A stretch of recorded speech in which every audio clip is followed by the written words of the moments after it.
আজ জগন্নাথ দেবের স্নানযাত্রা।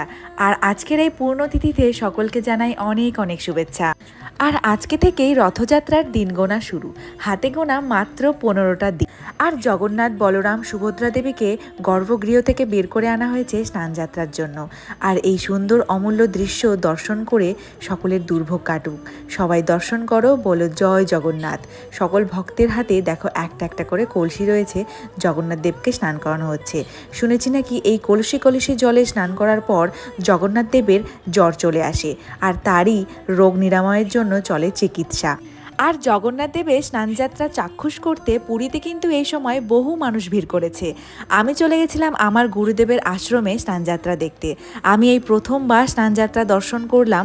আর দেখো, স্নানের পরে জগন্নাথ দেবকে ভালো করে মুছিয়ে নতুন বস্ত্র পরানো হচ্ছে। তারপরে হাতে পেয়ে গেলাম মহাপ্রসাদ। সবাই বলো জয় জগন্নাথ দেবের জয়।